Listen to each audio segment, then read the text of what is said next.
এক গ্রামে একটি দরিদ্র পরিবার ছিল। সেই পরিবারে ছিল বাবা ও ছেলে। বাবা পড়ছো? জি আব্বা। দেখ, তোকে তো আমি এমন কিছু দিতে পারিনি। আমি চাই তুই এমন জিনিস, এমন পড়া শিখ, এমন জ্ঞান অর্জন কর যাতে মরার পর আমার কবর আলো দেয়।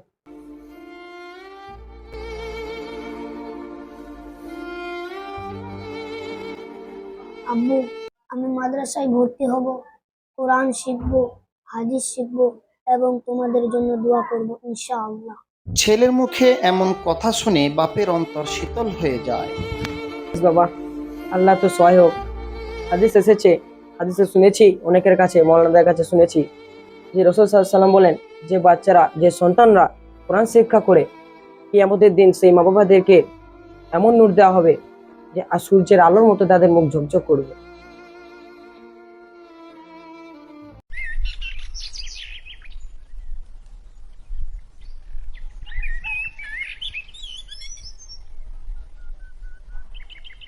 গ্রামের সেই দরিদ্র ব্যক্তি তিনি তিনার ছেলেকে সঙ্গে নিয়ে মাদ্রাসার দিকে রওনা হলেন। গ্রামের কিছু মানুষ যারা আড্ডা ফিটা দিচ্ছিলেন, তিনারা সকলে সেই দরিদ্র ব্যক্তিকে অপমান করলেন। মাদ্রাসা পড়তে যাচ্ছে, এই ছেলেটা মাদ্রাসায় পড়তে যাচ্ছে, শুধু আলিফ লাম মিম ছাড়া কিছুই পড়ে না। মাসে কি হবে?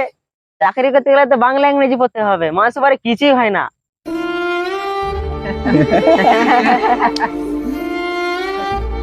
আব্বু, এরা কি বলছে? ওরা তোর জন্য কিছু বলে না, ওরা তোর ভালোর জন্যই বলছে, ওদের কথা কান দিস না। চলো। গ্রামের মানুষেরা এইভাবে ঠাট্টা মজা করছিলেন। আজকালকার লোকদের খেয়ে কাজ কাম নেই, বসে বসে শুধু আড্ডা মার। ভালো কাজ করছি তাও আবার পেছনে ধরছে, আমাদেরকে নিয়ে শুধু হাসি ঠাট্টা করছে। হ্যাঁ, করা যায় না বাবা লোকদেরকে নিয়ে। চো বাবা, চো, ওদের কথা কিছু কান দিস না। চো।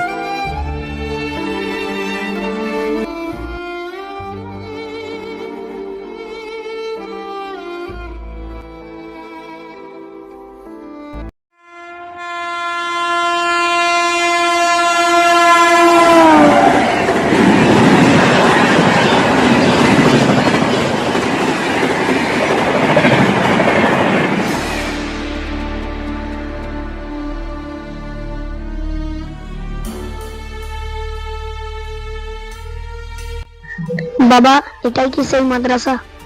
হ্যাঁ, এটাই সেই মাদ্রাসা, তোমার জন্য ভর্তি করবো বলে নিয়ে এসেছি। এটাই সেই মাদ্রাসা। এই মাদ্রাসাটা হাজি আমির আলী সাহেব করেছেন। মাঝে খুবই ভালো পড়াশোনা হয় শুনেছি, ভালো মন দিয়ে পড়াশোনা করবে। হ্যাঁ,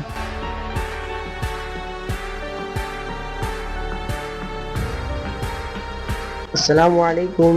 ওয়ালাইকুম আসসালাম। তোমরা সব কেমন আছো বাবুরা? আলহামদুলিল্লাহ, ভালো আছি।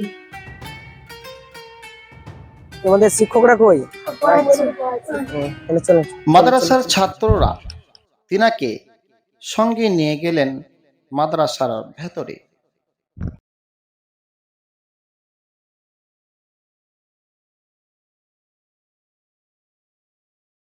চাচা, এটাই আমাদের মাদ্রাসা।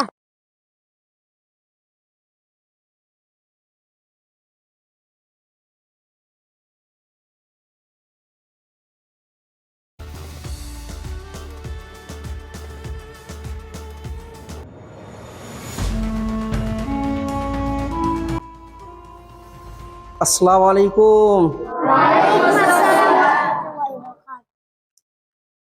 কেমন আছো বাবুরা? আচ্ছা বাবু, গতকাল যে হাদিসটা মুখস্থ করিয়েছিলাম, সে হাদিসটা তুমি বলো তো বাবু। فقال النبي صلى الله عليه وسلم إنما الأعمال بالنيات। কাজগুলো হোক উদ্দেশ্য দ্বারা বা কাজের পূর্বে নিয়ত করা। মাশাআল্লাহ, আহসান আহসান। শিক্ষক সাহেব ছাত্রদের কাজ হতে এইভাবে হাদিসগুলি শ্রবণ তুমি একটা করছেন। বলো তো বাবু। قال رسول الله صلى الله عليه وسلم الطهور شطر الإيمان। পরিষ্কার পরিচ্ছন্ন থাকা ঈমানের অর্ধেক। মাশাআল্লাহ মাশাআল্লাহ, বসো, খুব সুন্দর হয়েছে। বাহ। আচ্ছা বাবু, ওরা বললো, তুমি একটা হাদিস বলো দেখি। وقال النبي صلى الله عليه وسلم السلام قبل الكلام। রাসূল সাল্লাল্লাহু আলাইহি সাল্লাম বলেছেন, কথা বলার পূর্বে সালাম করো। মাশাআল্লাহ, খুব সুন্দর হয়েছে। তুমি একটা হাদিস বলো তো দেখি। فقال رسول الله صلى الله عليه وسلم من لا يشكر الناس لا يشكر الله। রাসূলুল্লাহ সাল্লাল্লাহু আলাইহি ওয়াসাল্লাম বলেছেন, যে মানুষ মানুষের সাথে কৃতজ্ঞতা প্রকাশ করে না, সে আল্লাহরও কৃতজ্ঞতা প্রকাশ করে না। মাশাআল্লাহ মাশাআল্লাহ, খুব সুন্দর হয়েছে, বসো। মাশাআল্লাহ, যে হাদিসগুলো তোমাদেরকে মুখস্থ করেছিলাম বাবুরা, তোমরা সকলেই ভালো করে শোনাতে পারলে। আর তোমাদের আজকে এই ছেলেটা ইমরান হচ্ছে তোমাদের নতুন সাথী। দেখলে বাবু এরা কি করে মুখস্থ করলো, মুখস্থ করে শোনালো। হ্যাঁ, এভাবে তোমাকে মুখস্থ করতে হবে, তোমাকেও শোনাতে হবে। এগুলা আল্লাহ নবীর হাদিস, যেটা আমাদের জন্য খুবই গুরুত্বপূর্ণ। জি, এদের মুখ থেকে এই হাদিসগুলো শুনে আমার মন ঠান্ডা হয়ে গেল। আমিও এদের মতো হাদিস শিখতে চাই। তবু উস্তাদজি, খুব কষ্ট লাগে, কারণ পেট খালি থাকে, মায়ের জন্য মন খারাপ করে। এই সেই দরিদ্র পরিবারের ছেলে, যার কাছে নেই পয়সা, নেই কোনো খাবার, খিদের জ্বালায় বেচারা কষ্ট পায় এবং তার মায়ের জন্য মন খারাপ। এটা স্বাভাবিক, সমস্ত ছাত্রদেরই মা বাপের জন্য মন খারাপ করে। এই কথা শুনে শিক্ষক বলেন, তোমার কথাটা শোনার পর আমার অন্তরটা একদম ব্যথায় ব্যথিত হয়ে গেল। বাবা, এই পথে থাকলে বাধা বিঘ্ন কষ্ট বহু রকম আসে, তবে এই পথ এমন একটা পথ যাকে আল্লাহ ভালোবাসে তাকে এই পথে আনে। আর এই পথে যারা থাকে কষ্ট সহ্য করে দিনের পর দিন কাটিয়ে দেয়, কাল কিয়ামতের মাঠে আল্লাহ তাকে জান্নাতে যাওয়ার জন্য একটা সুপথ বানিয়ে দিবেন।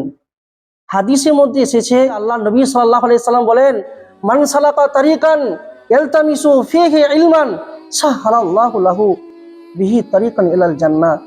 যে দিন জ্ঞান অর্জন করার জন্য দিনের পথে যে হাঁটে, আল্লাহ তার জন্য জান্নাতে যাওয়ার জন্য পথ সহজ করে দেয়। শিক্ষক সাহেব তিনি ক্লাসে ছাত্রদেরকে এইভাবে দার্স দিচ্ছেন, বোঝাচ্ছেন যে দেখো বাবুরা, দিনী শিক্ষা অর্জন করতে গেলে মা বাপের যে ভালোবাসা, যে মায়া মমতা, সেগুলিকে ত্যাগ করতে হবে এবং একটুকু কষ্ট করতে হবে। পরকালটা ভালো হবে, সুখময় জীবনে থাকতে পারবে। তো বাবা, একটু ধৈর্য ধরো, কষ্ট করো, ওর সাথে পড়লে একটু কষ্ট হয়, তোমরা সফল হবে। আর সফল হলেই কাল কিয়ামতের মাঠে তোমরা জান্নাতে যেতে পারবে। আমিন। আর আজকের মতন ক্লাস এখানে শেষ করছি। দোয়াটা বলো তো। سبحانك সুবহানাকা اللهم আল্লাহুম্মা وبحمدك বিহামদিকা أشهد أن لا إله আশহাদু আল্লা ইলাহা إلا أنت ইল্লা আনতা أستغفرك আস্তাগফিরুকা وأتوب إليك। ওয়া আতুবু ইলাইক। আসসালামু আলাইকুম। وعليكم السلام। দেখি বাবুরা, একটু দেখি।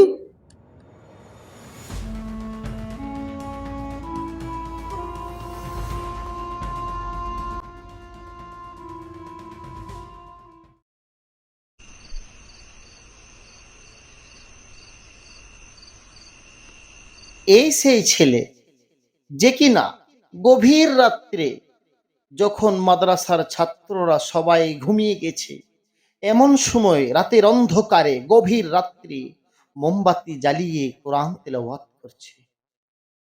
দীর্ঘ সময় ধরে কোরআন তেলাওয়াতের পর নামাজ পড়ছে, আর সেই নামাজে আল্লাহকে বলছে তার প্রয়োজনীয় কিছু কথা। আসুন। হে আল্লাহ, আমি তোমার কিতাব শিখতে চাই আল্লাহ, কিন্তু খিদের জ্বালা আর দুঃখ আমাকে কষ্ট দেয়। তবুও পড়া ছাড়বো না আল্লাহ, তবুও পড়া ছাড়বো না। হে আল্লাহ, পড়ার লোকেরা আমাদের নিয়ে অনেক ঠাট্টা মজাক করেছে আল্লাহ।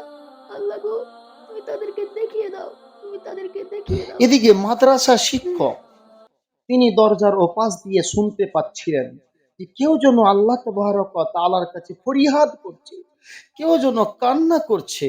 তাই তিনি থাকতে না পেরে বিছানা থেকে উঠে এসে দেখলেন যে সেই নতুন ছাত্রটি যে আল্লাহ তাবারক ওয়া তাআলার কাছে ফরিয়াদ করছে, কান্না করছে। তাই তিনি সেই ছাত্রর পাশে গেলেন এবং কাছে বসলেন। বাবা, তোমার কান্নার আওয়াজ শুনে আমি আর থাকতে পারলাম না। তুমি রাতের অন্ধকারে একা উঠে দোয়া করছো, আল্লাহর কাছে সবাই ঘুমিয়ে আছে। তুমি কোন মায়ের সন্তান জানি না, আল্লাহ তোমার উদ্দেশ্যকে কবুল করো। আমি তোমার দোয়াগুলো সবই শুনলাম, তুমি আল্লাহ কাছে যেগুলো চেয়েছো। আমার দুঃখে বুক ফেটে যাচ্ছে, এই কথাটা আমার অন্তরে দাগ কেটেছে। খিদের জ্বালা খুব বড় কঠিন জ্বালা।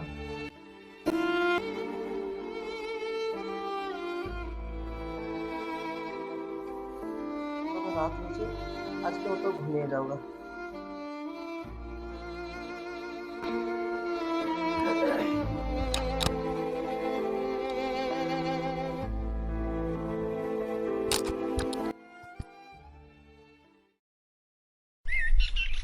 এই সেই ছেলেটি, এই তো সেই দরিদ্র ঘরের ছেলেটি যে কিনা কয়েক মাসের মধ্যে কোরআনকে মুখস্থ করে ফেলেছে।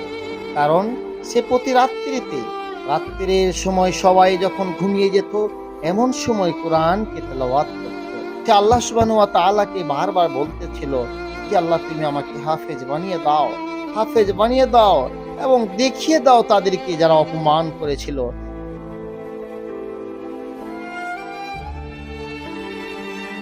আলহামদুলিল্লাহ, আজ আমি প্রচণ্ড খুশি হয়েছি, কারণ আমার ছেলে আজকে 30 পারার কোরআন শেষ করেছে, সে হাফেজ হয়েছে। তাই গ্রামবাসীদের বলতে চাই যে আমি আজ প্রচণ্ড খুশি। আমার যে চোখের জল দেখছেন, এই চোখের জল আমার দুঃখের জল নয়, এই চোখের জল আমার আনন্দের জল। বাবা তুই বড় হ।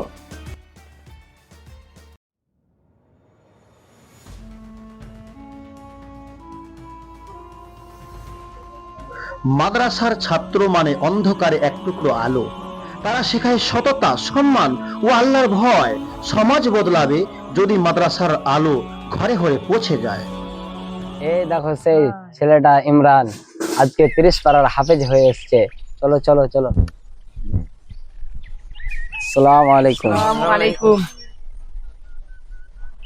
এই সেই ছেলেটা গো, যখন এই ছেলেটা প্রথম মাদ্রাসায় ভর্তি হয় তখন আমরা কত এর ব্যাপারে উপহাস করেছিলাম, কিন্তু এই ছেলেটা আজকে দেখিয়ে দিল, একটা বড় হাফেজ হয়ে দেখিয়ে দিল। আল্লাহ যেন এই ছেলেটাকে দিনের খাদেম হিসেবে গ্রহণ করে নেয়। আমিন।